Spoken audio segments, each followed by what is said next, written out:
IB Nation Sports Talk is up and rolling on a Monday, taking you into a brand new week.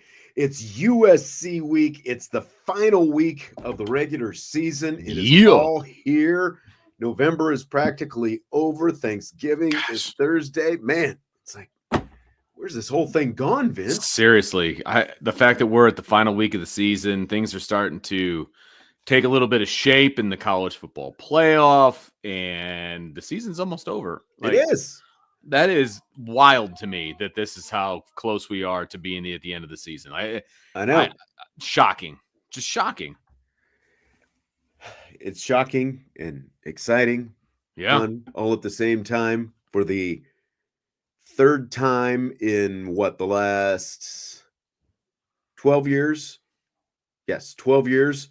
Notre Dame goes to USC with big stuff on the line. 2012, it was getting into the BCS championship game. They had to beat USC on the road.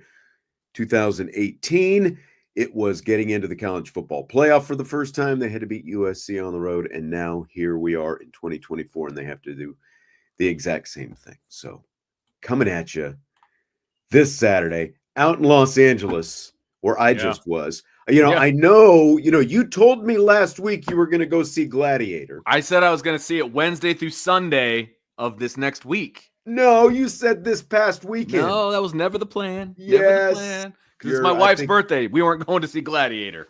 I think you're changing history. I can tell you were upset with me when you asked me today that I did not see it. It is on the schedule for this like extended time off of work. But now I'm working a bunch on Wednesday, so it definitely won't be Wednesday. Yeah. Well, I'm not going to spoil anything since it don't. just premiered this weekend. I'm not going to spoil it for you. I won't spoil it for anyone. Appreciate that. Who hasn't. Oh, we'll talk about it next week. That's save enough time. It for next week as long as you actually hold up your end of the bargain this time and we're go going. see it. Okay. We're going. I will say this, because the theater was right across the street from the hotel we were staying at. So yeah, smart. I'm like sitting there. I had just finished posting IB countdown to kickoff, getting it all edited, getting it all posted and all that kind of stuff. And that was an issue with hotel internet, by the way. But so I'm like, well, I can either sit here for the next 6 hours and do nothing, or I can just go to the movie, because I found out it was $24 for a ticket. Shut your mouth. $24 for a ticket. Sean Stiers. That's why if there was ever any other reason not to live in LA, $24 movie tickets would be one of them.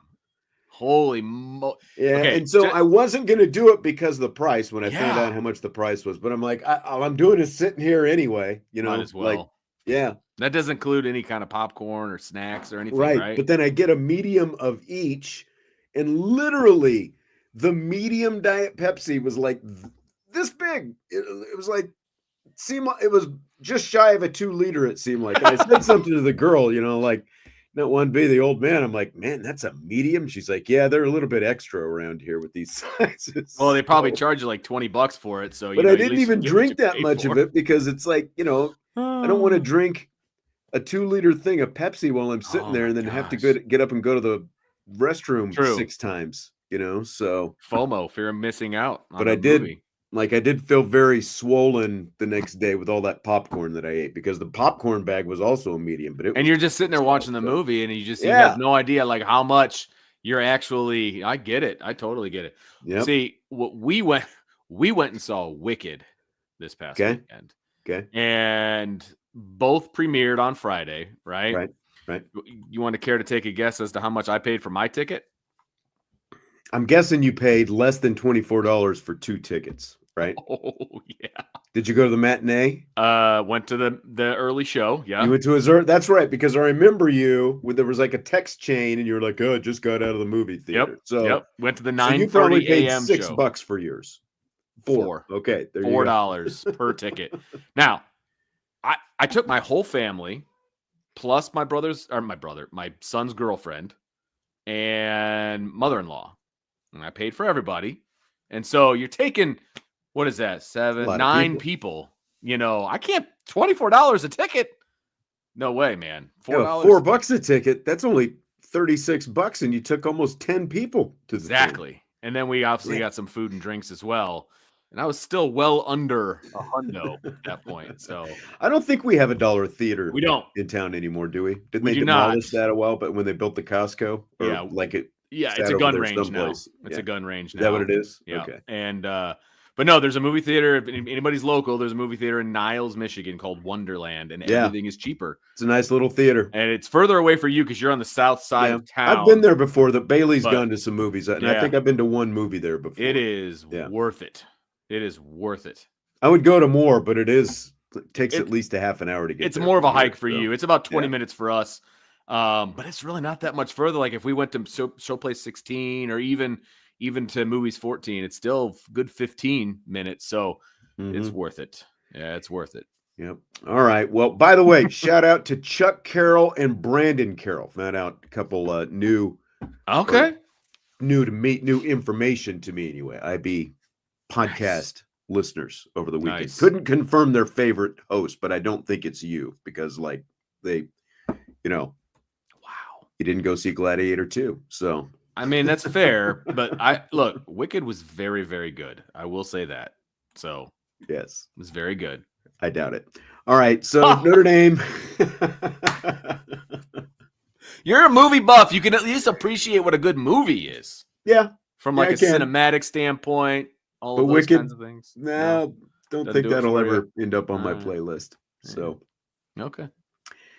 Tell you what, this game over the weekend, man, I did come home. It's nice being able to go back and fast forward through all the commercials and everything else. I'll tell you what, though, I did when Notre Dame went up 21-7 after Jeremiah Love scored. What was that? His second touchdown, the first rushing touchdown. Todd Blackledge pretty much was, like he didn't come out and say it, but the tone of his voice was like, well, this thing's over. Like he had no more hope at that point. I thought it was hilarious. There was when Notre Dame went up 14-0 is when I was like, this game is so over at that point. I mean, Army just wasn't able to move the football, number one. And the only reason they scored the one touchdown is because it was a highly penalized assist on that touchdown drive. And then they didn't really sniff the end zone until, all the backups were in. So it just, obviously Notre Dame's offense was very efficient. The defense was just unstoppable.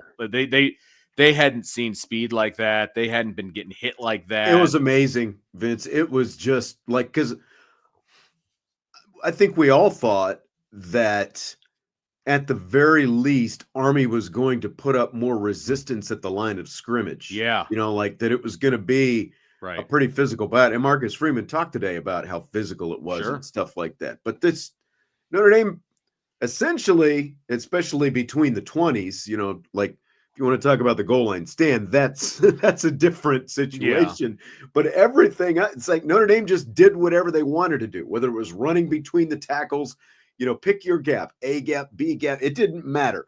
Like Notre Dame was just pushing those guys off the line of scrimmage and just having their way. And I think that you expected Notre Dame to have a big advantage when it came to what you could do in space and that kind of stuff. But the physical I couldn't believe how easy it was for them. Well, and this was by far the offensive line's best game. I mean, they were dominant. They were absolutely dominant. And the defensive line was dominant too. I mean, Notre Dame obviously won the trenches, but what we were told and what we saw on film is that, Army was good in the trenches too. They were good. They're not as small as most academies are. They were bigger. They were stronger. They were more physical.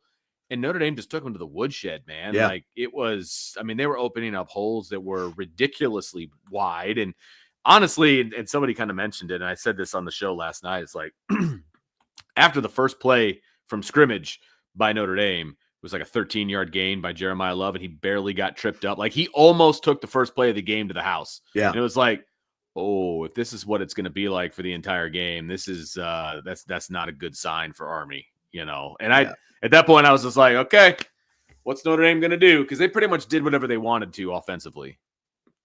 Absolutely. So they end up beating the two ranked and unbeaten service academies by a combined score of 128. They took Navy's soul like that. They haven't been the same team since that game. That's for sure. Hopefully Army's able to bounce back.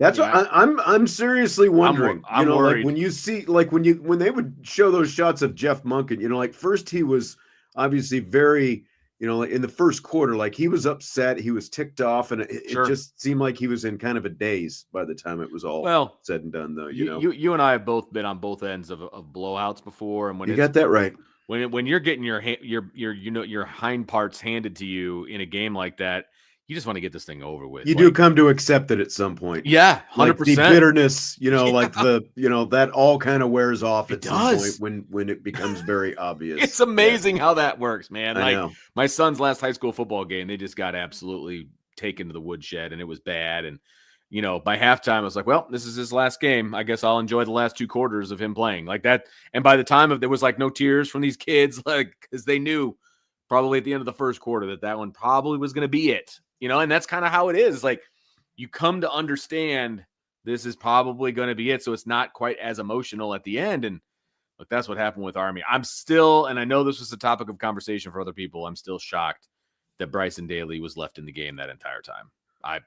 Shocked by that. And I know Monken talked about it after the game, and he talked about leadership and, all those different things. But still, it's like, there's still a difference between essentially what he does, Monday through Friday when he wears the other uniform, when he's part of that, long gray line, compared to Saturdays when he's wearing the black and gold. You know what I mean? Like, yeah, like you've still got things to play for if you're Army. And I was surprised as well. Your 2 biggest goals, I would imagine, like if they set team goals, the number 1 goal is to beat Navy.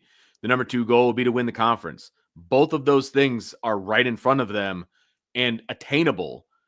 But guess what? They're not attainable if Bryson Daly is hurt. Yeah. I mean, that's the be all end all. You take him out of that game, like that game was over. Take him out. Let somebody else get some playing time. That's not putting up the white flag. It's not quitting. It's not any of that kind of stuff. You know what I mean? It's appropriate roster management. Yeah, very good. I like the way you put it. 100%. And I felt bad for the kid. The kid ran the ball 39 times, and only 2 of those times he scored. So 37 times he's taking hits from Notre Dame's defense. And most of the time he was getting hit by more than one guy at the same time. I mean, how he kept popping up is very, very impressive, because nobody gets 39 carries against anybody, especially an elite defense like Notre Dame. Yeah. Hey, before we go any further, I do want to get some new Thanksgiving information about our friends from MyBookie. It's, because contrary to popular belief, Thanksgiving is not just about stuff in your face, Vince. It's about stuff in your wallet. And MyBookie's got a bunch of killer promos to help you do just that. This Thanksgiving Day, MyBookie is boosting the odds on Devon Achan's score to score the first touchdown in the Dolphins versus Packers game. If he scores first, you can cash in big. If he doesn't, MyBookie's got your back with a full refund. That's called a no-lose bet in my book. So starting Monday, MyBookie's Telegram prize pool contest kicks off. The pool starts at $15,000 and grows by $5,000 for every 1,000 new subscribers to MyBookie. All you have to do is join the Telegram channel by December 1st to lock in your share. If you're already subscribed, you're automatically in. The more subscribers, the bigger the winnings get. So spread the word. Let's make this jackpot massive. So here's the game plan. This Thanksgiving, load up your plate, grab your phone, lock in your picks. MyBookie's giving you risk-free football action, a shot at a growing prize pool. And if you're new to the family, they'll double your deposit with the promo code IRISH. Bet anything, anytime, anywhere with MyBookie. Boom. Tell you what, I made a little parlay this weekend on I went over on Jeremiah Love, Bryson Daly, and Riley Leonard's rushing yards. And probably got 2 out of the 3. I did. Yep. And I think I might just be done for a little while. I believe me, I get that. You're preaching to the choir on that one, my friend. Let me tell you. But again, like Riley, it's like you talk about saving your quarterback and saving the hits. Like, why would Riley Leonard run any more than he needed to in that game? You're telling yourself that now. Didn't have to. But I mean, Jeremiah Love had 7 carries. 7. You know what I mean? And had 130 yards. It's just nuts. I mean, I know. Looking at and then it, they made a good roster management move by getting him they out took him early out. and getting Riley Leonard out pretty early. Great questions at the press conference today, by the way. When I could spit it out of my mouth. That's good. I knew where you were going. It's all, and he knew where you were going with it too.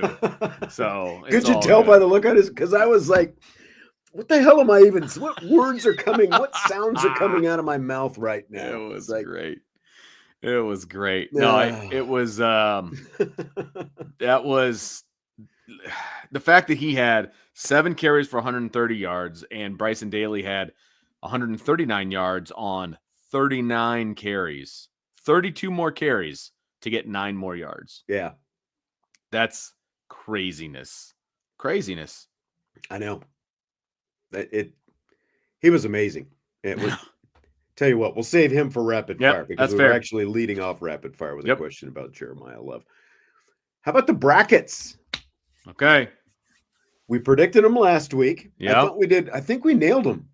We did a great job with it last week. Yeah.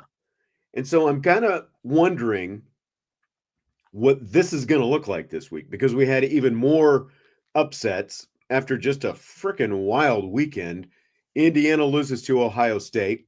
Congratulations, by the way. I mean, you nailed it. I mean, the bottom line, I thought, was like Indiana's defense, I think, played respectably enough. It was just one of those things. The offense really, after the first couple of possessions, just couldn't keep up, and there wasn't much the defense could do at that point. But it ended up being pretty lopsided.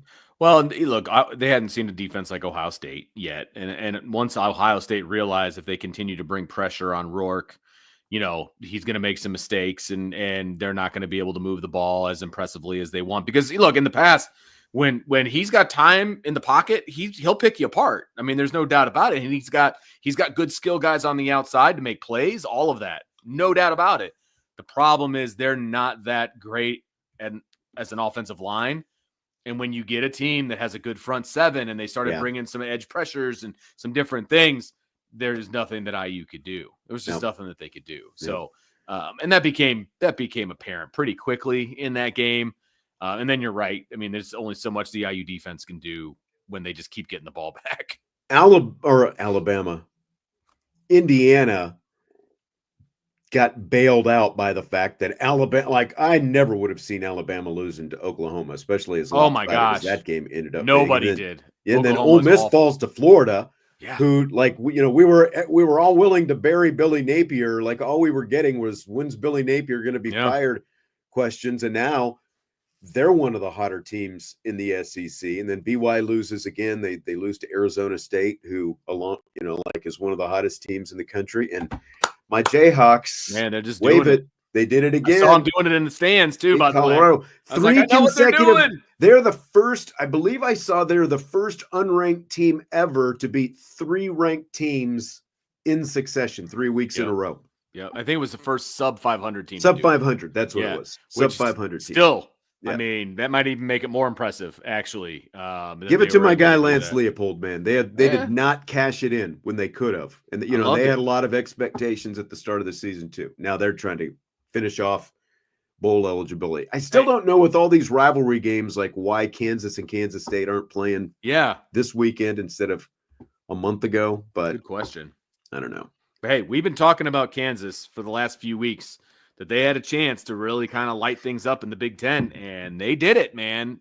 I'm proud of the Jayhawks. They didn't really look. That Colorado game was not that close. I mean, they never punt. I saw this today.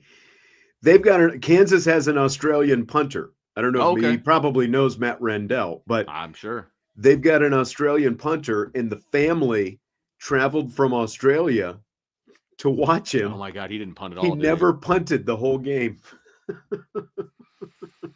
I mean, I'll tell you what, as the dad of a specialist, you root for punts, but at the same time, it's like, well, if my kid is out there a bunch, then the team's probably not doing that well. So it's like, I don't really want him out there punting very much. Right. Maybe a couple, a half, just to, stay warm. But yeah, if you don't, it's generally a very good thing if you're not punting the football, unless you are related to the punter. So It's very true. yeah, You at least want to see him put Yeah. foot to ball once. Yes. Right. it is a very weird mentality to have when you're the parent of a punter or the friend of the punter or whatever. It's like, I don't really want him out there, but I kind of do, So yeah, it's Maybe they're sticking around for another week. Like if I was coming from Australia, I think I'd try to stay for at least like a full week, go to 2 games. They're at Baylor this weekend. Well, and they were playing in Arrowhead too, which is pretty awesome. Yeah. That was cool. Well, because they're building a new stadium. They demolished the old stadium and they're building a new stadium this season. So they've been splitting their games between Arrowhead and I think it's like Sporting KC. It's a soccer stadium in Kansas City they've been playing at. Okay. So, I gotcha. Yeah. Gotcha. Yeah. All right. So big question is, where's Indiana going to go? Again, they kind of got bailed out because of the fact that that 2 of the SEC 2-loss teams lost another game, Ole Miss and Alabama, both falling. So I guess, my question, you obviously have not been hot on Indiana, not a lot of respect for Indiana, deservedly so for the most part. I mean, it played out exactly the way. I don't want to say I don't have respect for Indiana. I just don't think that they're an elite team. I think I think what Curt Cignetti did at IU, winning all these games, I don't care who they're playing, winning all these games is impressive. It's absolutely impressive, but they're just not an elite team. I think both things can be true at the same time. What he's doing in Bloomington is awesome, but I don't think that they can hang with the best teams in the country. I got you. That's fair. Yeah. So with that in mind, are you good with Indiana with their 1 loss getting in over, say, Alabama or Ole Miss, the 3-loss SEC teams? Do you think that there's a better case for either one of them compared to the Hoosiers? I do, because it's still they're still members of the Big Ten. They still did what they did in the Big Ten. They still only have 1 loss on the season. They absolutely deserve to be in the playoff. Now, they should be going on the road. They should be one of the last teams in, I think. But I think what they were able to do, winning 10 games in a row, is not an easy task, right? I mean, and they're in arguably the best or the second best, depending on who you're talking to, league in the country. And so being able to go 11-1 in that conference, yes, you should be able to get some flowers. And I think that they do belong in the playoff. I do. Okay. Facilitate wanted to know if the Rose Bowl is hosting any playoff games. They are hosting a quarterfinal game. Yes. And so actually, I for the first time, I looked into this yesterday morning as to how they assign who goes where, right, in the quarterfinals. So in other words, they assign 1, 2, 3, 4 to those bowl games at the playoff, the final playoff ranking, right? And so the number 1 team will get to go to wherever their bowl tie-in is, or whatever's closest geographically. Oh, so okay. Oregon, if they are number 1, if they end up beating Ohio State in the Big Ten championship, they'll probably end up at the Rose Bowl because they have a Big Ten tie-in. Gotcha. To the Rose Bowl, plus it's geographically the closest to Oregon as well. Gotcha. So Oregon would go to the Rose, and then number 2 would most likely, like if everything stays the way it is, number 2 would be SEC, and they would probably go to the Sugar Bowl because they have a tie-in with the Sugar Bowl.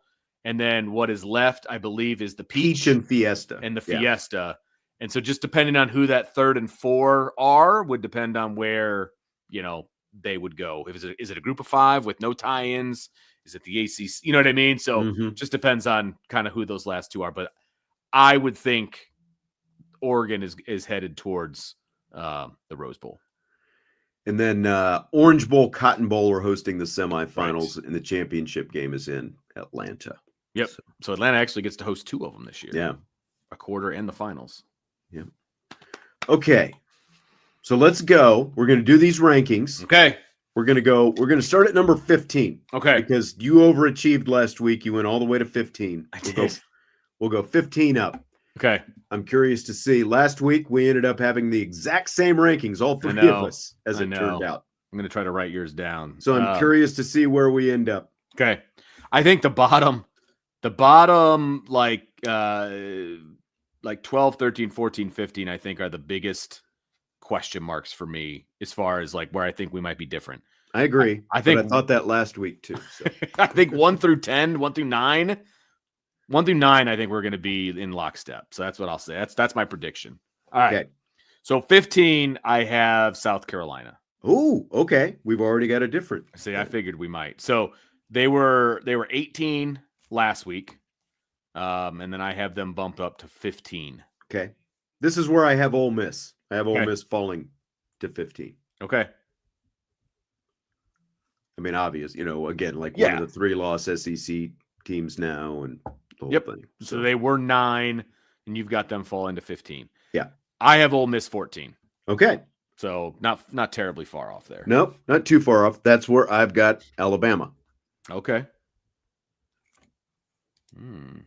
Interesting. So I've got Alabama 13. Okay, so you've got them. So we're one off. We're just like a spot off. Yeah. I didn't, obviously I didn't do my rankings down to 16. I don't have South Carolina in my top 15. So you've got somebody in there above Alabama and Ole Miss that I don't have in my top 15. I bet I know who it is. Okay. All right. Who's your number 12? Well, who do you have 13? You haven't told me yet. Oh, I didn't. Yeah, because Alabama is your 13. Clemson is my 13. Okay. Well, and that's who I think you don't have. I have them at 12. You do have them. Okay. Yeah. So we're basically just one spot off with each of them. Yeah. Interesting. Yeah. So who do you have at 12? So that means you've got somebody fairly high that I probably don't have at all. It seems like, right? Either that or I have somebody that you don't. Yeah. So Arizona State is my number 12. Yeah. I don't have Arizona State anywhere. So you didn't put Arizona State anywhere, even though they've been, like red hot themselves, knocking everybody off, and they're basically the best team in the Big 12 right now. That's awesome for them that they've been that way, but they were also ranked 21st last week. Okay. And I just don't see them leaping them that far in 1 week. We've never seen a team leap that far. We've seen a team fall that many. We've never seen a team leap that many. So that's why that's true. I didn't have that's the only reason I didn't have them there. But the question is, did they really deserve to be ranked that low? That's fair to begin with. But you can't speak out of both sides of your mouth if you're the committee. It's like, okay, well, we thought they were the you 21st. can and they will. Well, they'll do certain things to prop up other teams. Yeah, for sure. And I mean, in fairness, Arizona State's 2 losses are to Texas Tech and to Cincinnati. So it's not like, it's like all of a sudden it clicked for them. Yeah, they're red hot now, no doubt about it. Yeah. I just wasn't able, like, I probably would have had them at 16. Maybe that's a 5-step jump. Like, I think I could go there. But if they're 16, they are in contention to then continue to jump. I just don't know that they're going to make that massive of a jump in 1 week. Does that make sense? No, I completely understand. Yeah. That rationale, but at the same time, and really that, like the committee doesn't have to justify them, because if they end up winning the Big 12, it doesn't matter how high they're ranked. They're going to get in. They're going to get them anyway. Yeah, exactly. I mean, they might have them. It's the committee. See, I'm surprised that you don't even have them in your top 15 though. Like the committee might have them in that 13, 14 kind of range, but they do have 2 losses that are both worse than anything, any of Alabama or Ole Miss's losses. Yeah, it just depends on their recency bias. How much do they take into account what you're doing now versus your entire, resume and all that? Like, as we move forward, resumes are going to become even more important. Like, I think, right?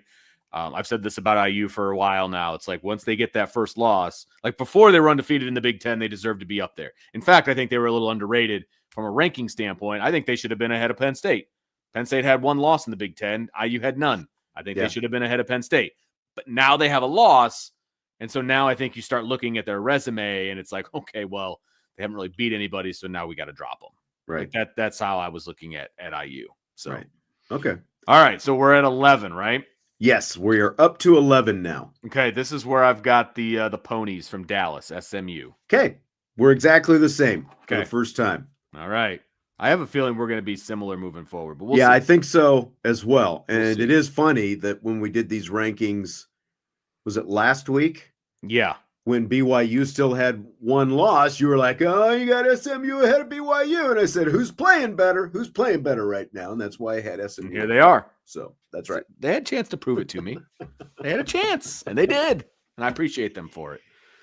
Okay, so we both got SMU number 11. Who's your number 10? And this is where Brian and I had a flip-flop. So we had the same 10 and 11, but we had them flipped. So anyway, I have IU here. That's what I have. Okay. So Brian's got SMU ahead of IU. He does. He has SMU and IU flipped at that point. So just throwing it out there. Okay. And then Brian and I had 1 through 9 exactly the same as what it ended up being. So here we go. These next 3, I'm still kind of curious. I think we're probably going to be pretty close, but I am kind of curious to see what it ends up being. Okay, number 9. Boise. Yep, exactly. Nice. Number 8. Tennessee. Yep. Number 7. Georgia. Yep. Number 6, Miami. Yep. Number 5, Penn State. Yep. Number 4, Notre Dame. Yep. Number 3, Texas. Correct. Number 2, Ohio State. Yeah. And Oregon. Correct. At number 1. So we went very chalk from 1 through 11. And the thing is, when you take both of our rankings and you put them into the bracket, our brackets are identical. It's just my first team out is Clemson and your first team out is Arizona State. Right? Oh no, Arizona State would have won the Big 12, so they're going to be in. Right. My first team out is, I think either way, the first team out is Clemson, though. Yeah. Right. Yeah. And that's what's crazy is all of a sudden the ACC a week ago was looking like they were going to be 1 bid. I know. Now they now got a chance at 3. It's not going to be crazy if they end up getting 3. They have a chance at 3, and people are going to lose their minds if the ACC gets 3 in. Mm-hmm. They're going. The only to lose thing, their though, minds. because even getting the 2nd could be a little bit dicey, just because they're going to play in the ACC championship game. Obviously, if Clemson plays and loses, there's no way they're getting in. But if Clemson plays and beats Miami, then they're in a close game for example. Miami would be in. That's 2. Yeah. And then, I guess at that point, SMU would have done something to not get into the championship game in the first place. So then that probably knocks them out. So I think they're going to, and I think they got a very realistic possibility of getting 2 in. 3 would be a stretch. 2, I think you're knocking on the door at 2. And I think they're stealing one of the SEC's bids right now. Yeah. Depending on how things play out. But I think the 4th SEC team is now an ACC team. I think that's that's where we're trending at this point. Yeah, because you got, let me see, SEC. As Alabama, Ole Miss messed it up. SEC. Yeah. Yeah, a week ago, there was a case for 5 SEC teams. Yeah. And as of right now, it's down to 3. And Alabama's got to play Auburn, obviously, this weekend, So, Alabama could lose again. That's what's even crazier is, Kalen DeBoer thinks it's bad with 3 losses. He could end up with 4 a week from now. And absolutely could. Man, that would not be fun. That would not be fun. Yeah. To be Kalen DeBoer in Tuscaloosa. Right. So here's what our brackets look like then. The number 1 seed would be Oregon. Mm-hmm. And they would play the winner of the 8-9 matchup, which would be Georgia and Tennessee. Yep. The number 2 seed is Texas. And they would play the winner of the 7-10 game hosted by Penn State against Indiana. So, we could actually get the Penn State, Indiana. I know. That we didn't get during the regular season. So, the number 3 seed would be Miami. And they would get the 6-11 game between Notre Dame and SMU. Notre Dame, of course, would get to host that game as the number 6 seed. I mean, I love that path right there. Oh, it's a beautiful path. This whole side of the bracket, I would sign up right now if Notre Dame got that. Wouldn't you? You and me both. You and me both. And then Boise would be the number 4 seed. They would get the winner of Ohio State and Arizona State. Yep. That's exactly what I have as well. The thing is, I see the Big 12 winner, as hot as Arizona State is right now, it's probably going to, just end up being, There's still a chance that Baylor, by the way, can get into the Big 12 championship game. That's true. And like you talk about another coach who was written off probably. The Big 12 is just a giant grab bag, to put it in PG terms. Yeah, I just don't know what's going to come out of the Big 10 as far as the rankings are concerned. Look, I mean, it's official that the Big 12 is going to be a one bid league.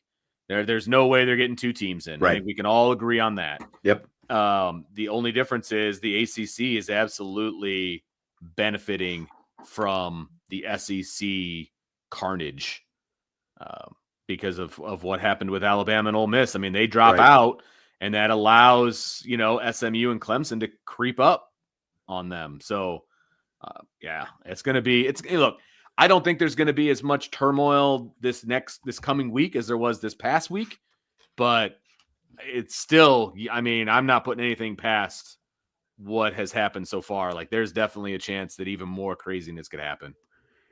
Chief Brody's asking about what time the rankings come out. They're Tuesday, just to make sure everybody knows that. We're talking about it tonight, though, because like for podcast purposes, like when we post the audio podcast, if we talked about them tomorrow and predicted, then by Wednesday morning, when people are listening to the podcast, it's obsolete at that point. So that's why we've moved this up the last couple of weeks to Mondays instead of Tuesdays, doing our playoff talk.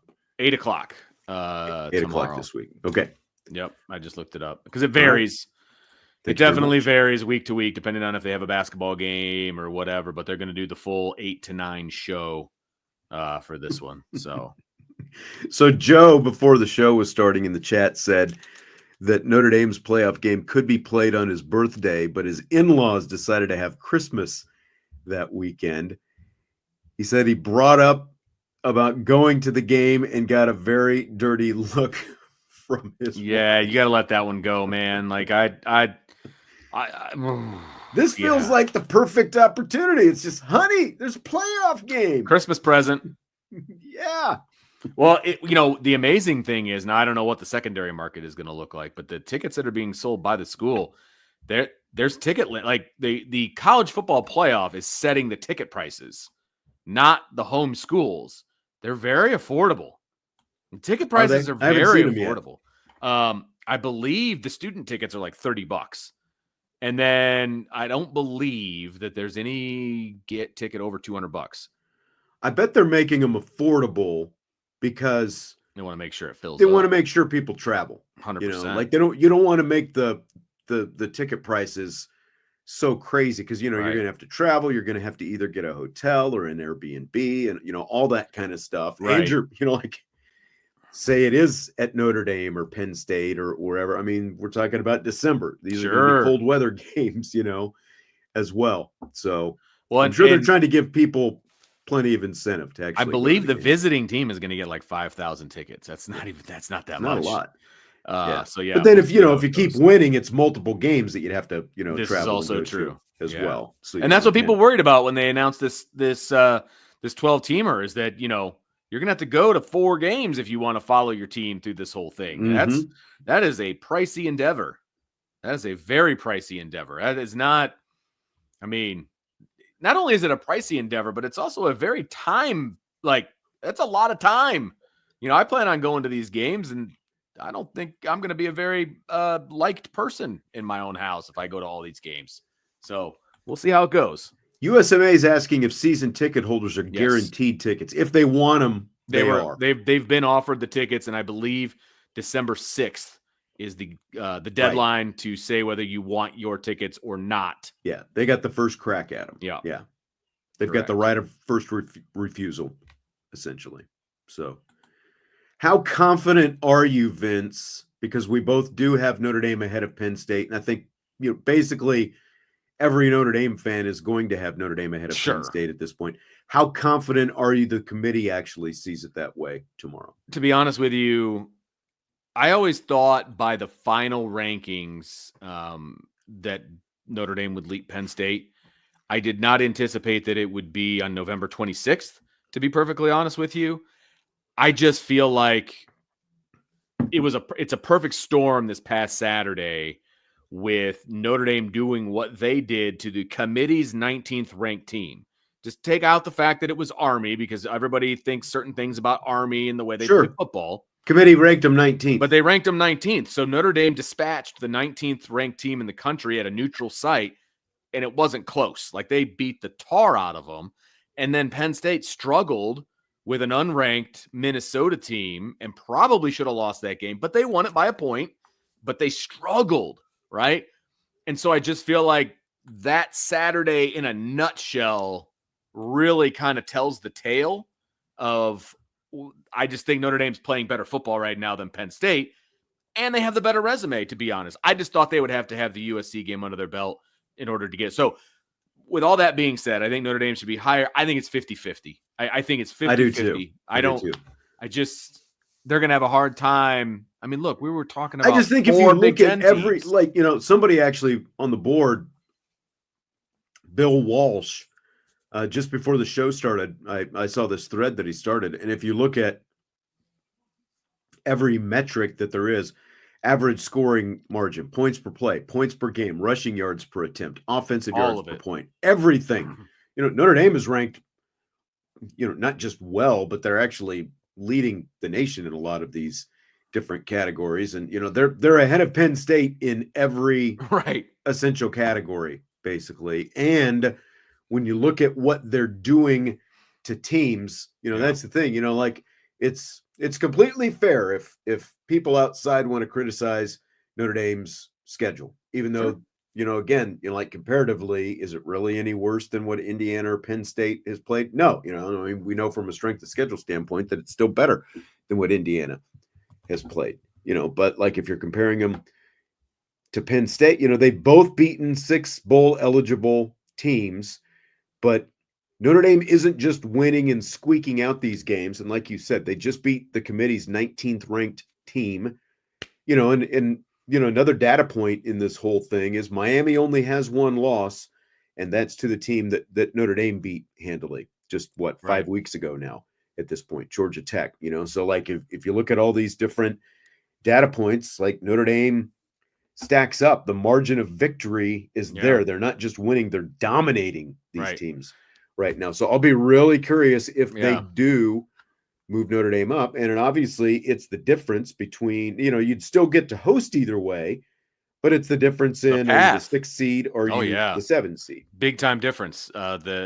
Playing the 2 versus the 3 in the second round is a big difference to me. And, that's why I think the 6 is where they're going to end up being when it's all said and done. And frankly, they should be the 6th this week. Right. And they have one common opponent right now, and that's obviously a really bad Purdue team, and I get that. And Notre Dame beat Purdue by 20 more points than Penn State beat them. 20 more, So, yes, Penn State blew them out, but Notre Dame blew them out by even more. You know what I mean? And then you'll finally have the second common opponent, obviously, after the USC game as well. So, and Penn State and USC went to overtime and won by 3 points. So, I'm 50-50 on it happening by the end of tomorrow's show, but I feel a lot better about it finally happening after Notre Dame plays USC.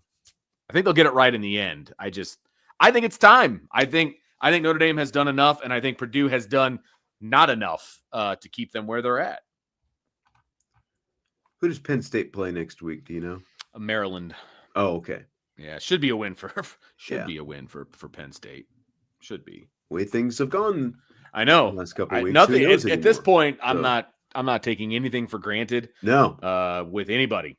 I mean, the Oklahoma Alabama game pretty much says that one. Yeah. DK was pointing out that IU strength of schedule jumped from 105 to around 50 just because they played Ohio State. They are the number 2 team in the country. It is amazing what one team though can do to your strength of schedule. It's very true. I'm very. But again, Purdue has a strength of schedule of 14. I think I saw. Yeah, and they've got the best strength of schedule of anyone in the Big Ten. Well, and you want to look at other metrics. It's not just strength of schedule, right? You want to look at game control. You want to look at overall record. You want to look at all of those different things. And it is the other fascinating thing before we move on to the next thing, Sean, is what is the committee going to do with Army? What are they going to do with Texas A&M? What are they going to do with Louisville? And eventually, what are they going to do with Georgia Tech? Those are all question marks for me going into not only tomorrow's, but also, end of the season. Like, are those guys going to be ranked? Are they not going to be? I think they keep Army and A&M in the rankings because Army has already clinched a spot in the AAC championship game. And there's a chance that the champion from the AAC could be a representative in the playoff. There's a possibility if Boise State trips up. So you don't want an unranked team in the playoff if you're the committee. So I think that they might artificially inflate some people. I just think that's a possibility. And that's the thing, that's how the committee can bend some things, to justify. Look, Illinois was 25 last week. They had no business being 25, but they were there because that's Penn State's best win. Mm-hmm. Exactly. Mike was saying earlier, I didn't realize SMU has already clinched because they're undefeated in the ACC. They are undefeated. The other teams have one loss, but so I don't, get like what the tiebreakers are and stuff like that because of the fact that, like if SMU were to lose this weekend, for example, they play Cal this weekend. Cal, what happens if I mean, they've already clinched a spot, but I guess my point is I didn't realize that they had clinched just because there's still the possibility they could all have one loss. So, yeah, there must be a tiebreaker for Miami and SMU or something. I don't know what the tiebreakers are for the ACC, but Miami is actually, when you look at the conference standings right now, Miami's actually the third place team. They and Clemson each have one conference loss. Yeah, they've got 6 games. Clemson, of course, has South Carolina this weekend. Which is non-conference. Who does Miami? Miami has Syracuse. Yeah. So the reason Clemson's higher is because they have 7 wins. Their ACC slate is So done. do we know, have you seen tiebreakers? Like it's assuming Miami finishes this off, would they win a tiebreaker with Clemson and get in? Do we know? I believe so. Let's see. ACC tiebreakers.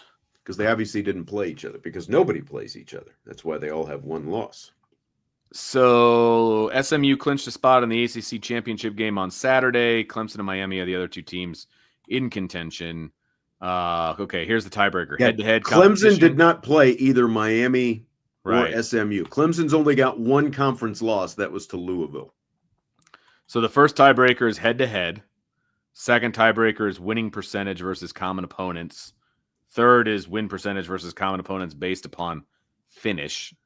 And then it's all winning percentage. Every one of these. That's going to come to, they're going to have to, they didn't play each other, so they're going to have to figure out who their common opponents were and, but like winning percentage against them. I don't think, for example, I don't know if we're going to figure it out here. Yeah. But I was just going to look at Louisville's schedule, for example. Louisville lost to SMU. They also beat Clemson. So that's significant right there. And they lost to Miami. So Miami and SMU. Okay, so that's interesting. So Miami, SMU both beat Louisville. Louisville beat Clemson, gave Clemson its only conference loss. So that's like when you look at the common opponent thing, that's a pretty significant connection between those 3 right there. 3 one-loss teams. All right. Well, anything else on the playoff front before we roll right along? Like I said, I want to see what happens to some of Notre Dame's opponents and the possibility of them being ranked, and of course, then what do they do with Ole Miss and Alabama? I think Brian said he thinks Ole Miss is going to drop way beyond where I've got it. He thinks they're going to be way out. He thinks they're going to get nailed. So I guess we'll see. But yeah, what happens to IU? What happens to the 2 SEC teams with 3 losses? And will they flip Penn State, Notre Dame? I think those are the biggest question marks. I think IU was going to really plummet if Alabama and Ole Miss hadn't both lost.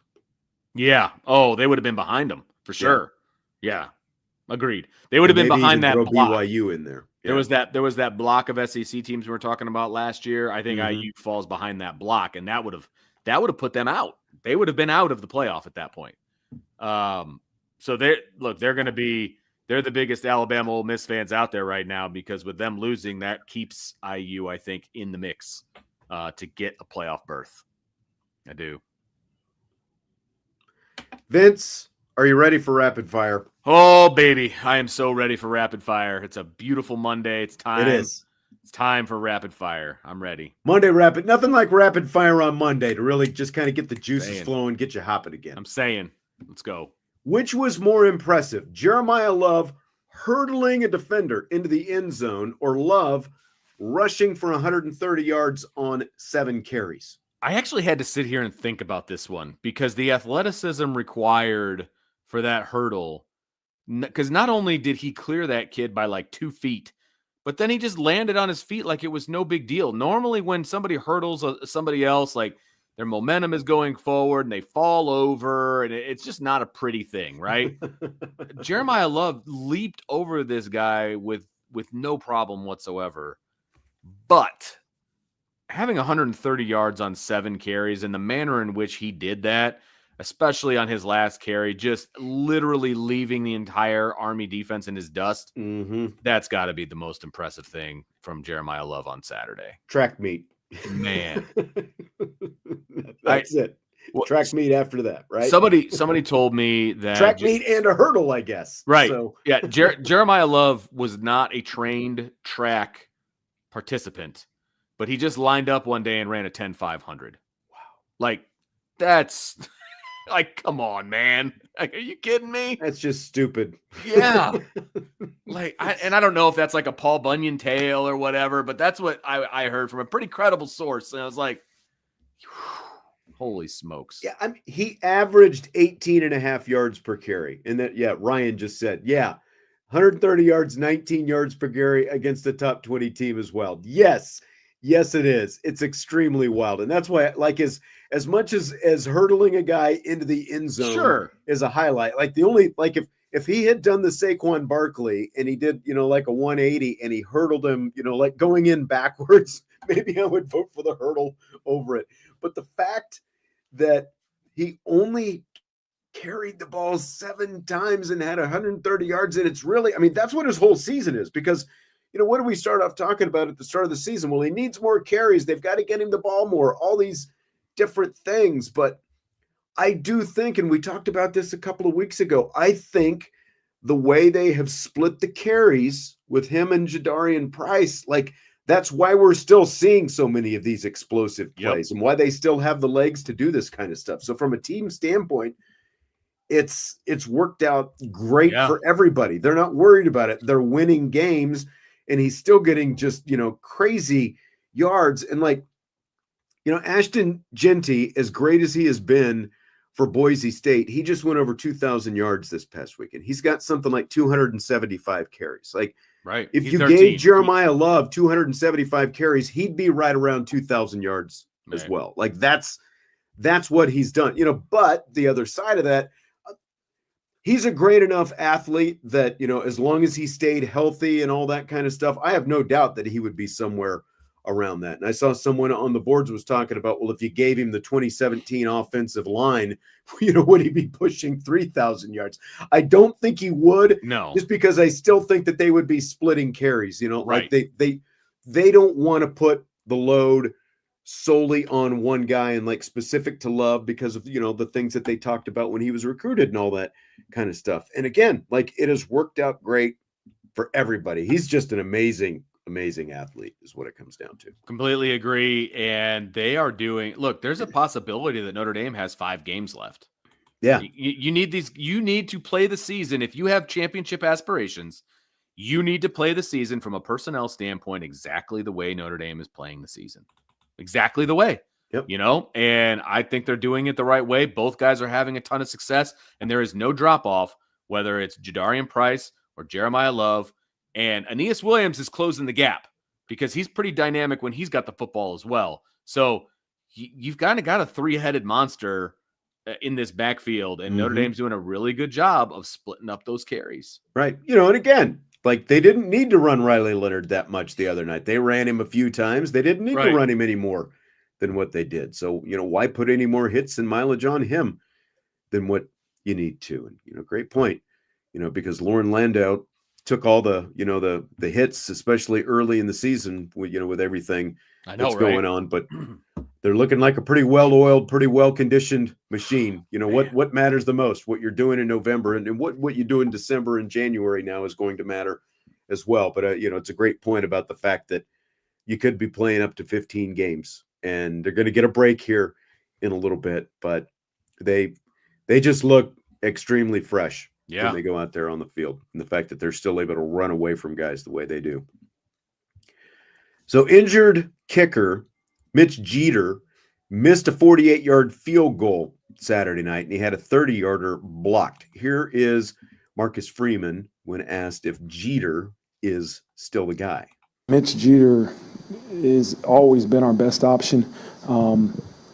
This week, he hit that ball better than he's been able to hit in a long time. The one he missed, I have even more confidence after he hit that ball. I know it ended up going right, but he hit that ball really well, and that was from a yard line that we weren't previously able to do. Right? We didn't feel comfortable with his injury to kick from that far, but to see him hit that ball, there was a lot of encouragement for me. I know he missed it, but there was a lot of encouragement that I felt after seeing him hit that ball and the confidence he had.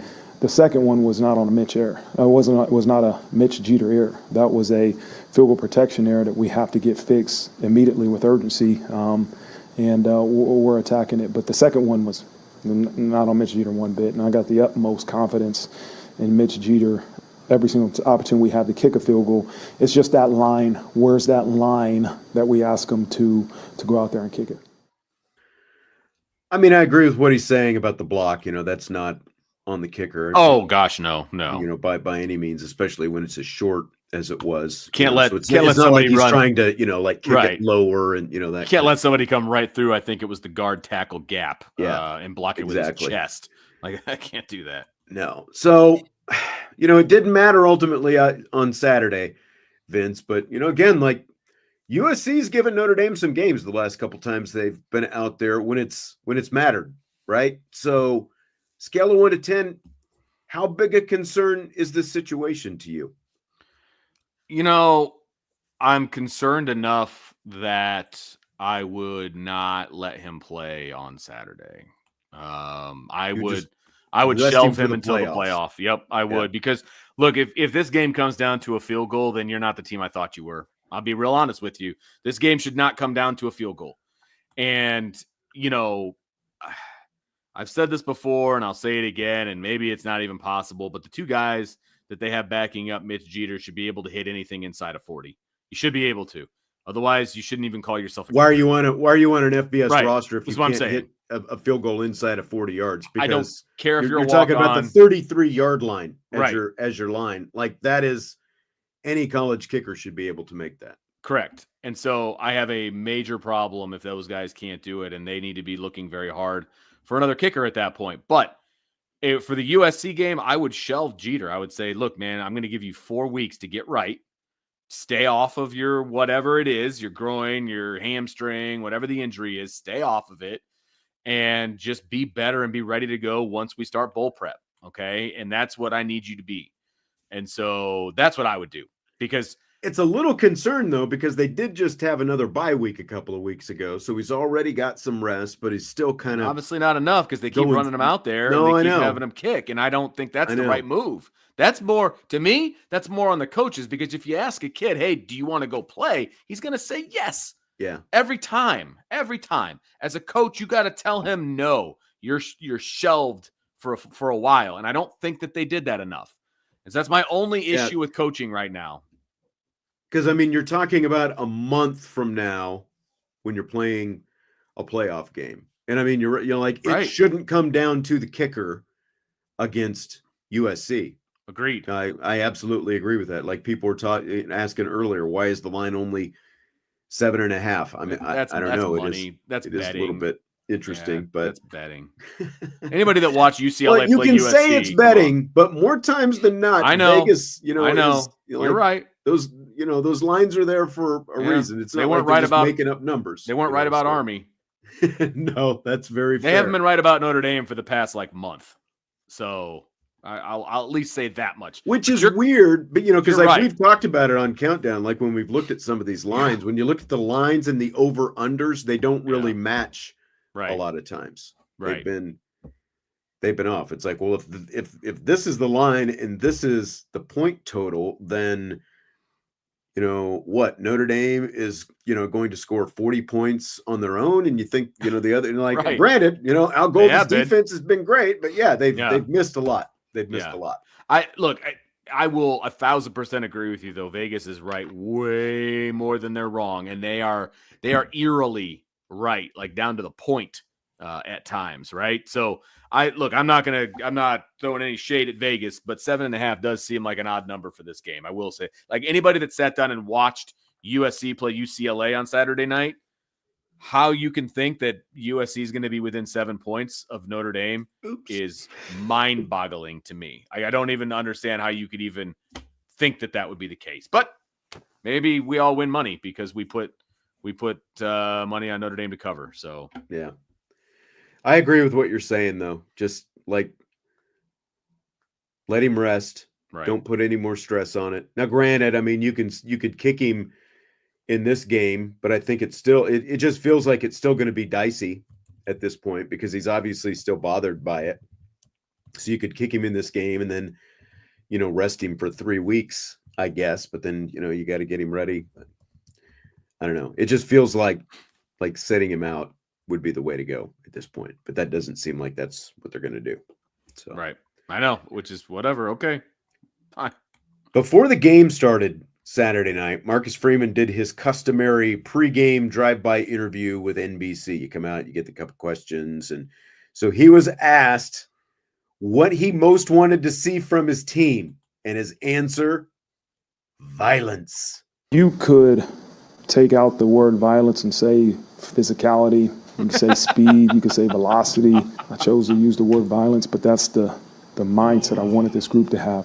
And the reason why I said that is because when you play against a triple option team, especially defensively, it can tend to make you play cautious. We have to be perfect. Stop the dive, stop the quarterback, stop the pitch. That's not what this offense wanted to do. This offense wants to just pound you vertically, like they want to attack you. And we had to have that attacking mindset. And offensively, I wanted the same thing. I know they had the top something run defense in the country. I wanted to attack them. I wanted to have a mindset that we were going to have to go after them and not worry about our athleticism, not worry about the talent we have. I wanted to physically go at them. And that's the mindset I had, and that's what I thought we needed to have success in that game. And our guys did a great job with playing with speed, velocity, physicality, and violence. Yes, he even said it at the end. Violence. Good for you, Marcus. Violence. Because to me, it was like the Mr. T. I know you're not into the Rocky stuff, but when it was like, "What's your prediction for the fight?" Pain. Yeah, I know that. It's like that's because like my wife, she heard it when I was rewatching it yesterday. I played that interview so I could see the whole thing, and she's like, "Oh, violence," and I'm like, "You realize it's football, right? It's a contact sport." Like, okay. First of all, what do you think, Vince? What do you think about violence? I loved his pregame interview, number one, okay? Because he was fired up, man. He was ready to go. It was very reminiscent of like the A&M game. He was fired up, which I love. And the fact that he used the word violence, I think, was absolutely appropriate, and it was perfect. What I don't like is the fact that he felt like he had to backtrack in the press conference and apologize for using the word violence. But he doubled down at the very end and he said violence, which I love. He did not back. Good for you. Came back to it. Yes. Like, what a soft society, man. If people are upset that he used the word violence to describe a football game. Football is a violent sport. Anybody that's played it knows it's a violent sport. And I'm glad he stuck to his guns on this one because he was absolutely correct. He wanted violence. And guess what? We all watched the game. And that's exactly what he got on both sides of the ball, by the way. Yeah. I mean, love it. Now love it. You got some, guys maybe who really took it to heart, on Army's first touchdown drive with some of the, like stupid things. Maybe they were, you talk about like walking the edge. Maybe they were a little bit over the edge with some of that stuff, but they were able to dial it back in. And that's That's exactly right, man. Like when you play Army, when you play Navy, when you play Air Force, you play these service academies who are going to play this option offense. Everything is collision, collision, collision. If you're not playing violently, like you're gonna get hurt yourself by with like passive thoughts or like passive approach or whatever. You've got to be violent. It is football, and I loved it. Like the way they were coming downhill to the ball, the way they were, out there on the perimeter, just suffocating anything that was in front of them. I mean, that was the kind of mindset that they had. I loved it. Oh, I ate it up because I didn't get to see it live, and I saw some people tweet it. And then when I did get to see it live, I'm like, there it is. Like, lap it up, boys and girls. That's what it's all about. Right there. It was great. Like as soon as he said that, I was like, yeah, the boys are going to be ready to play. Dang. Let's go. He dies.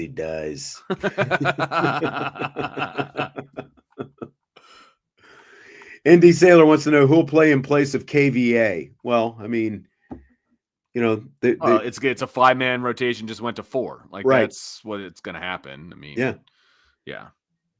Just see more Drake Bowen. Yeah. More Jack Kaiser. Like they're not. Jalen Sneed's been playing well. Right. Freeman talked today about how well Sneed's been practicing. Yeah, so. They're not going to be putting anybody else into that rotation. It's just going to be 5 to 4, and then hopefully, did he give a time frame? Because he just said he has a sprained knee. No time frame. I think he's out. It felt like everybody who he talked about today, with the exception of KK Smith, because the other, it was KVA, it was Howard Cross, obviously still with the ankle, and then Bodie Cahoon, who's played these last 3 games now, like since he didn't play basically the first 8. He's played the last 3, like freshman, keeping under the red shirt rule and all that kind of, but it felt like those 3 guys, the 3 guys not named KK Smith, were all pretty much like they probably,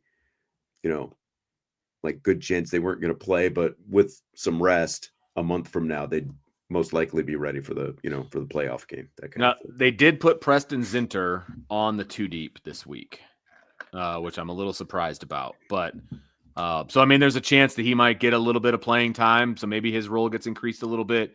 But I think primarily it's going to be the 4 that have been rotating in. Okay. Fill in the blank. Notre Dame's 3:30 kickoff this Saturday at USC is blank. A gift from the football gods is what it is. It's fantastic from a selfish standpoint, but also from a Notre Dame standpoint, they're used to playing at 3:30. Like, I'm totally fine with that. They just need to replicate what they normally do for a 3:30 kickoff, and they're going to be just fine. If anything, I think that hurts USC to have a 12:30 kickoff for them. How often do they have that? A right. 12:30 kickoff at home? I love it. I think it's from a football standpoint, I think it's just fine. For Notre Dame, they're used to playing at 3:30 and their internal clock is 3:30. Marcus Freeman talked today about how they're going out there on Friday like they normally do for a regular home game, and it's going to be normal for them. So I think it's great for all fronts. No, I do as well. And I think that it definitely shows how far USC has fallen off because seriously, because if they were even nominally better, there's no way it wouldn't be at least a 7:00 kickoff. I don't think, but it's going to be on CBS. It's going to be a 3:30 kickoff, so I think it's great for everybody except for me. Like, I'm not going to be able to. You're literally going to have a women's game on at the exact same time, aren't you? 5:00, and I've got to get these times confirmed because it's listed as Eastern time, but we're also where we're going is Central time. And I was looking at the itinerary, and the itinerary says 5, but the schedule also says 5. So I got to double check like what time. Gotcha. Yeah, my schedule says 5:00, so I assume that's Eastern. But yeah, who the heck knows? So I'm not going to be able to watch. I don't even know you won't be able to watch what we're going to get for TV down there or anything. Good point. So. Good point. But I think it's great. I don't remember a Notre Dame USC game Honestly, the last Great one I point. remember like kicking off, like when it's out there was like 88. I remember that being like a middle of the afternoon game. I distinctly remember like watching middle of the afternoon, but that's when things were so different just in Yeah. terms of like, how times were set and all that different kind of stuff. It seemed like for kickoffs. It's so great. So great. Fill in the blank. Ohio State putting a mock headline up on their video board after their game that said Buckeyes win. Google it. Is blank. Look, petty, but I love it. That's what it is. It's petty, but I love it. Okay. Here's the thing. I want to preface this entire thing with the fact that I really dislike Ohio State for a myriad of reasons. Their head coach probably being the biggest. But I have no problem with them scoring at the end. And I have no problem. Look, Curt Cignetti, for all the good that he is, he likes to talk, man. He does. He likes to talk. He does. And if you don't back it up, you're going to get some of that back at you. Like, that's just how it goes, man. Like, you got to talk the talk. And I guarantee you, if you ask Curt what he thought of that, he'd be like, well, yeah, kind of deserved that one. I'm just saying, like, he does a lot of talking. It's going to come back at you if you don't win. So I don't have a problem with it. I really don't. Shouldn't you be above that, though, if you're Ohio State? Like, shouldn't you be above the snark? Like, you've been there before. Like, do you really have to rub it in the little guy's face on the way out the door? I get what you're saying about Cignetti, because he is a very, like, if he's not cocky, he's walking, he's right on that line. I think he is pretty cocky. I think he's cocky. He's cocky. So like, I get it. I get what you're saying. Sure. If you're gonna talk it, you better be able to walk it. And obviously he didn't. But it just feels like, you're Ohio State. You've owned these guys for decades anyway. Like, you need to rub the salt in the wound as well. Like it felt like Ohio State should be above this. I said last week, Ryan Day has only lost 4 regular season games since he has been the head coach. Wow. 3 of them to Michigan? 2 of them are to 2 of them. Okay. 4 home regular season games. Michigan and Oregon. Okay. And even that, like, it just feels like it's a little bit much to me. You're Ohio State. You're supposed to win. It's that very game. Typical Ohio State, though. Look who their leader is. He's the guy that wanted to beat up Lou Holtz. That's true too. Like 87 years old. Because he was, because like he's a doofus. Yeah. He's a doof. This is prime doofus. That guy walks around with a lot of things in his head. You can does. Tell. Like he really doesn't let anything go. And he took the whole IU thing personally. Like he took that stuff personally. Like, look, Curt Cignetti went to the Big Ten championship game before he ever coached a game at IU and said, well, I figured I'd show up here because he was doing an interview. I figured I'd show up since we're going to be here next year. Like, okay. Like, I have no problem with you saying it, but like, you got to back it up. And if you don't back it up, then you kind of deserve what comes your way. So, look, would I have done that? No. Would I be upset if Notre Dame did that? Yes. Am I surprised Ohio State did? No. But I also don't have a problem with it. So there you go. I don't know if that's speaking out of both sides of my mouth or not, but it was a little bit, like if it was a little bit like Michigan Stadium playing the chicken dance when the last time we were up there. Right. And I guess that wasn't the last time, but it was when all that stuff was going on. Denard Robinson. Chicken, yeah. Felt a little bit like that. Yeah. And again, shocker that it came from Michigan. Right. Decaf wants to know, bigger D-bag, Ryan Day or BK? It's Ryan Day. It is. Yeah. If we're gonna go pure D-bag, yeah. I think Ryan Day is hard to top, honestly. Really is, man. Like, I got a lot of problems with BK. Don't get me wrong, but he's not threatening to beat up 87-year-old men either. So, like, because I would say, Day wears the D-bag crown. Signetti wears the cocky crown. What crown does BK wear? Man. The narcissistic crown, maybe, or the I'm trying to come up with something better than that, though. I don't know. He's very BK loves himself some BK. There's no doubt about that. Yeah. I don't know.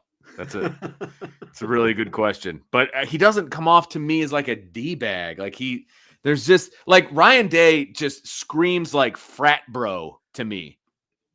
Like that's who Ryan Day is to me. And I may have just ticked off a bunch of people, but like that's who he is to me. Brian Kelly is more like a politician.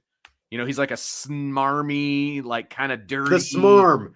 He wears the smarm crown. There we go. There you go. I like it. I like it. You know, because they're different. They act completely differently, but they're both slimy. You know.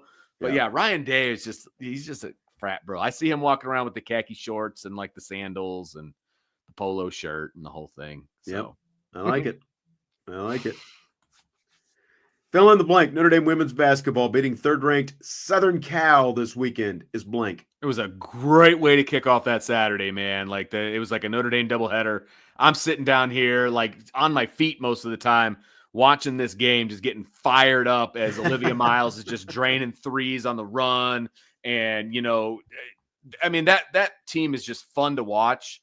And people, look, they took USC out of that game, and they took Juju Watkins out of that game. They forced Snoop to leave early, Sean. Like he was gone well before that game was over. And what happens when Notre Dame gets to be full strength? That's the scary part. And look, you know, I put a notebook up, you know, with a lot of stuff from after the game, quotes and different things like this. And I had Sonia Citron on in the post game after the game. And like you said, they took Watkins out. And like, you know, in Sony, when I was talking to, you know, about how she did it, she, you know, because it's who she is, you know, she went right into the whole, well, you know, the team and, you know, I said, she was locked down, man. Come on, let's just be honest here. You did it. Okay. You did it. She shut Juju Watkins down. And like I said, Sonia Citron is the best lockdown defender at the very least in the ACC, but she is one of the best lockdown defenders in the entire nation. And that was on display. That was the player that a majority of people consider the best player in women's college basketball right now, with Caitlin Smith, you know, in the WNBA. Juju Watkins is the player that a lot of people think is it. Well, and, you know, again, like, Juju ended up getting her points. Yeah, but she got most of them at the very end. Like exactly when the game was not in doubt anymore. The game was already far decided by that point. In the first half, when Notre Dame was, you know, making its hay, Citron was just on her like a glove. And, you know, like even like there was once or twice where, you know, Watkins, you know, managed to get by her a little bit, and Sony was still able to block the shot. You know, well, like, and I think part of what is going to make this team, you know, very, very good and allow them to do a lot of things this year is the fact that they can take Sony and put her on, you know, the best offensive player that another team has to offer, right? And now, like before, they also needed her to score, and that's asking a lot for her to have to lock down and be one of the leading scorers. Well, now with Olivia back and you got Kate Koval down on the block, you have other options to score. And so she doesn't have to necessarily worry about that right now. She just needs to worry about her defensive assignment, lock them down, and let those other guys, gals, shoot the lights out. You know what I mean? Like there's other scoring options right now. And she doesn't have to be that major, because for so long she had to score too. Right. You know what I mean? For them to win. And I just don't think that's the case right now. You know, and she talked about it a little bit after the game, how, you know, like Hidalgo could bring some full court pressure and allow Citron to, you know, to get up court, kind of breathe a little bit, and then, you know, and like get set up while Hidalgo is causing her Hidalgo, you know, havoc with, you know, like pestering, you know, whoever's bringing up the ball, or, you know, like because she ended up with 5 steals as well. And obviously, you know, she had a great game herself, you know, like just watching, you know, like some of the highlights back with, you know, Hidalgo and Miles, and, you know, like that whole early exchange, you know, where like they assisted each other on back-to-back possessions on the 3-pointers, you know, like it was just amazing, you know. And then the other thing is they get Leah King back, and like you talk about Kate Koval, and then King got into a little bit of foul trouble, and they had to sit her even for a little bit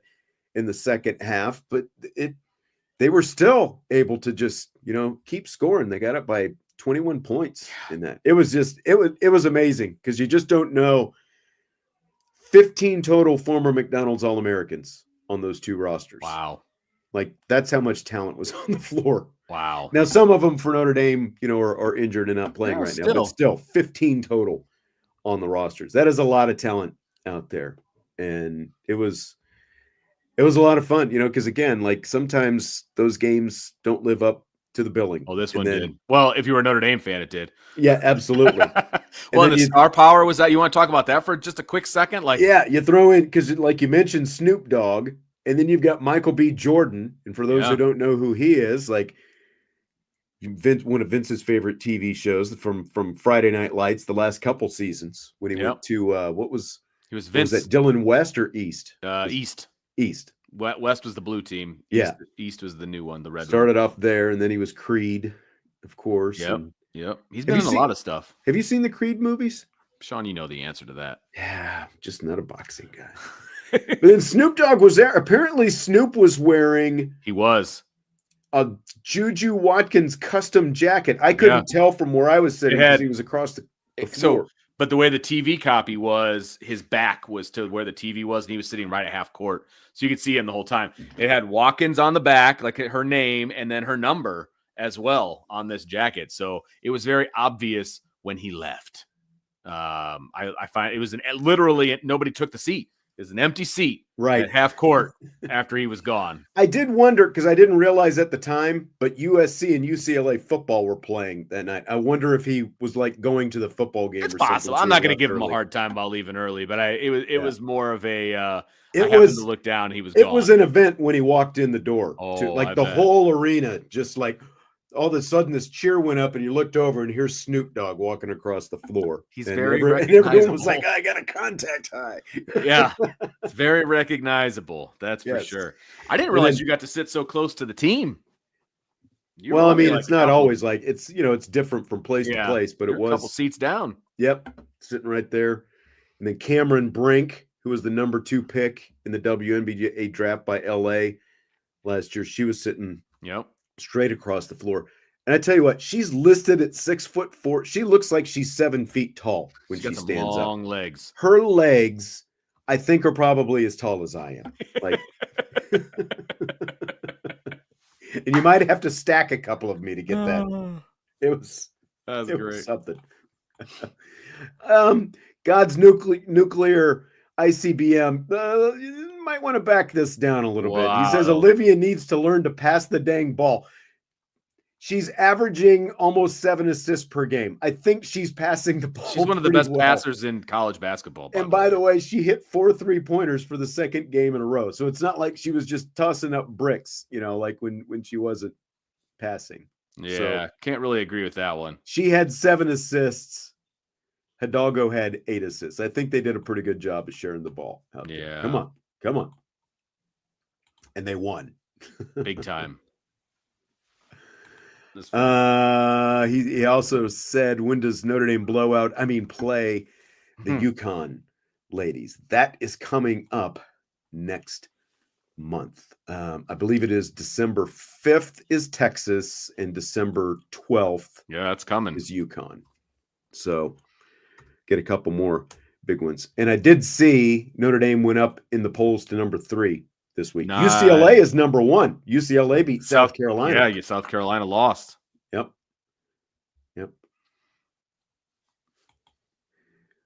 Watch the last 10 minutes. Well, the last 10 minutes, I think the game was, kind of out of hand by that point. But, well, and they couldn't put any subs in because they didn't have any. They only played 7 girls, right? Yeah. I think they were only 7 deep. So yeah. Anyway. So Vince, Thanksgiving, of course, is Thursday. Yep. This will be the only show you and I do together this week. Sadness. So I've got to ask you, if you could pick only 5 food items for Thanksgiving, what would they be? Got my list right there. I'm Nice. prepared. I just want you to know that. Nice. I'm prepared. So, number 1, and this is going to be the most controversial of them all, I'm guessing, ham. Ham is, it's funny you say that because Ham is my daughter's favorite. My dad and my daughter family. are not big turkey people. Yeah. And so we always have ham. And it is on my list. It is not number one on my list, but it is Okay. on my list. Love that. I like mixing it up a little bit. Yeah. I'll have like a like turkey and kind of is on my main kind of thing Okay. the first time through, but then a little bit later, I like the ham sandwich a little bit later. I like with the that. leftover. Yeah. My next one is baked macaroni and cheese. Mm. That's gotta be in there. This is kind of a running joke in our family, but I don't care. The canned cranberry sauce, stuff that looks like the can, that has to be in there. I'm sorry. We're right up the right. I can't right do up the the other right alley. stuff. I can't do that other stuff. I don't like the fancy stuff. No, Yeah. I like the canned stuff. I like the gelatin or whatever it is. I don't Yeah. care. It's good. I don't care. The next one is like a split. Like the ocean spray Yes. canned, yes. Like The jello or gelatin. it just kind pops of mold. out. There Yeah. it is. It looks like the can. Love it. Yes. Love it. Let's see here. So my potato, I'm good with either a mashed, like a garlic mashed, or a cheesy potato. Either one I'm good with. So I'd put them both, like one or the other. I don't care. As long as I've got a potato, I'm good. And then the last one, of course, is pumpkin pie. Got to have the pumpkin pie. So those are my 5. Now you actually, I have to take one off my list because cranberry sauce does come higher. Turkey, of course, I do still like the turkey. I get it. Stuffing is my number 2. Stuffing might actually be my number 1. Stuffing, it has to be good stuff. There's so many times Yeah. stuffing is too dry. But stuffing is my only required side. Like That's you fair. listed both mashed potatoes and macaroni and cheese. I'll take Yeah. either one of those, but stuffing is always going to Okay, come first. that's fair. That's So- fair. And then I had rolls, but I actually forgot like the cranberry, and I've got to replace the rolls with the yeah. cranberry again. Like Yeah. the rolls will come later when it's sandwich time, basically. And what Right. but then the other thing that I like to do is I like to take the sweet potato and some stuffing and a roll and the meat. Wow. And that's like, You got yourself a and some serious cranberry sandwich. sauce. And that's the sandwich right there. I think I learned that from friends. I think it was either Joey or Chandler. I think it was Joey. Probably Joey. Yeah. Cause he was like the big eater, Yeah. the Thanksgiving sandwich that they Yeah. make there. And then I've got ham and then I've got pie. And it really doesn't matter what pie. You're just a general pie guy. It's Thanksgiving. Okay. And I'll take a pumpkin pie. I'll take a pecan pie Hmm. every now and then. Cherry pie is the personal favorite, but that's more Okay. like the rest of the months of the year. Like Okay. pumpkin and pecan are generally the two at the I top. can't of get the on list board for with pecan, but I could do like a somebody mentioned a chocolate cream pie, like any kind of a cream pie. me. Yeah. I'm pretty on board with an apple pie. But generally, if I'm going apple, I got to throw a little vanilla ice cream on that, like a little a la mode with my apple pie. Nice. I like that So, too. I Yeah. like that too. We do, my wife and her mom make these, they're called pumpkin rolls. It's like, That sounds it's like, good. it's basically like, it's obviously like a pumpkin bread, but then, like they roll it out and then they make like this, it's like this sweet kind of cream cheese filling that they spread out. And then you roll it up and you put it in the fridge and then you slice them, like into, so those are good as well, but those are more like my daughter can't go Thanksgiving without the pumpkin rolls, but I'll take them, but I'd still rather have the pie than the pumpkin roll. Yeah, So- I get that. Yep, I get that too. So Yep. this just made me hungry, basically. is Yeah, I know. where we're at with things, but those are the 5 mainstays. Though I'm open to other items. By the way, it's just not my top 5. Like a good noodle or something along those. Like there's plenty of other things out there that I'm. That's the thing with Thanksgiving, man. It's like, It doesn't matter. especially Bring it. like you do the big, like the family thing where everybody's bringing something. Yeah. You've got so many sides, and it's like there are Yes. only so many I can eat. Yes. I have no idea what the menu is going to be for us this Thanksgiving. Like a few Thanksgivings ago when we went to Florida, they had a really nice spread down there. In fact, had an awesome pumpkin pie or pecan pie Oh, that okay. I remember. When we were in the Bahamas a couple of years ago, nice trip to the Bahamas. I would say that they're not as up on like how to cook the American Thanksgiving. That's the fare. problem. You're going to be in a place that does not celebrate Thanksgiving. Yeah. So what is that going to look like? That's a great question. One that I'm going to need the answer to when you get back. Yes, indeed. Yeah. Indeed.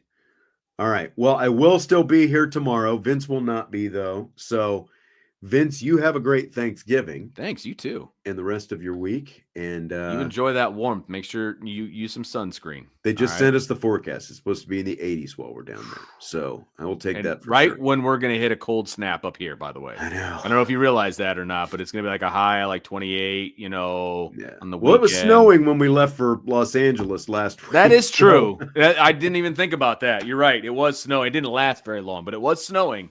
Yep. And today it was like 56. So whatever, man. Who knows? Yeah, my aunt always did the green bean casserole when we were growing up. And again, it's like, I'll eat a little bit, but it's not a must-have for me. That's not there's always the green bean casserole at Thanksgiving, and it is not, that is not a thing for me. I would rather have, one, why are you even bothering wasting your time? It's like, mushroom, canned mushroom soup with the green beans. It's like, it's not actually good for you. And they put the crunchy, like the onion crunchies on top. French onions. I'll grab a couple of crunched onions and throw those in from the can, but I'm not, nope. Yeah. Green bean casserole. I would rather have, it's like this corn. It's kind of like a cornbread. It's like a corn casserole, I think is what oh, it's got kind of like some cornbread and it's a little soft and it's got corn in it as well. Yeah. That's high quality. Like if we're gonna go fake vegetables on Thanksgiving, I've got to go with that and the sweet potatoes. Yes, I'm with you. Green bean casserole. With you 1,000%. Now, here's the question about Thanksgiving before we sign off here. You gonna be able to watch the Cowboys? I have no idea. Man. I do know, we're staying at, it's like a Westin. Okay. And there are, like some, down on this island, there are, like there's some sports bars and, like restaurants and those kind of things. I have no idea what the whole TV situation is going to be when we get there, though. But there's no game on Thanksgiving, so you're off the hook on that one, right? Right. Okay. No actual basketball game on Thanksgiving. So I don't have to worry about anything work related on Thanksgiving other than, probably getting a little bit of prep done, for the game on Friday. Gotcha. So, okay.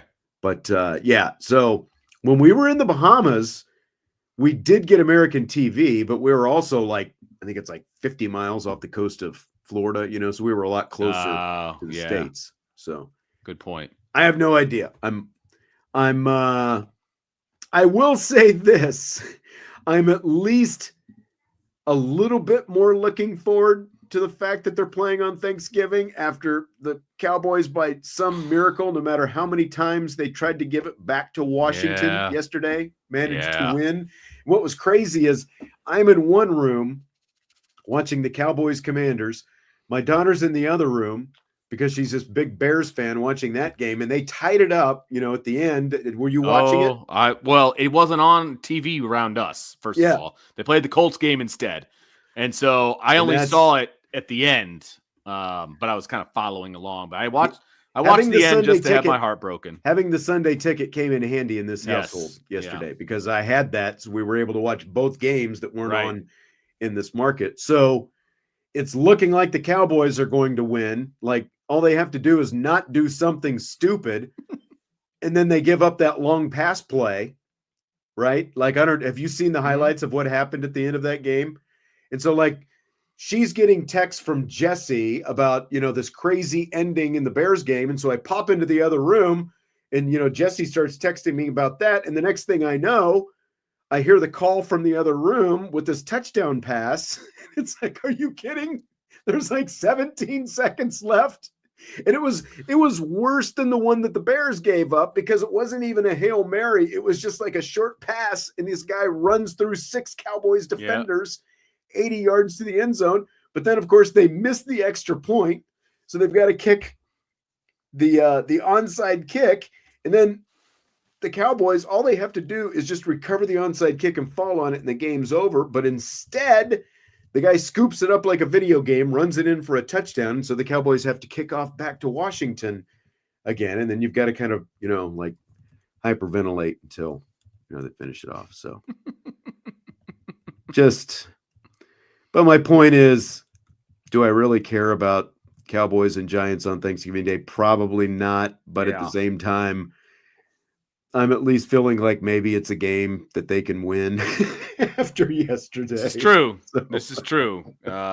Old Tommy DeVito leading the G-Men. I think you got a good shot. And we both got our teams playing on Thanksgiving Yep. this year. Since Yeah, you got 'em great. playing the Lions. I know you Great. got to be feeling worse about that. Good to. I mean, the Lions didn't look good this past week, and now it's a short week. I'm interested to see kind of what that looks like. But Yep. yeah, it's gonna be interesting.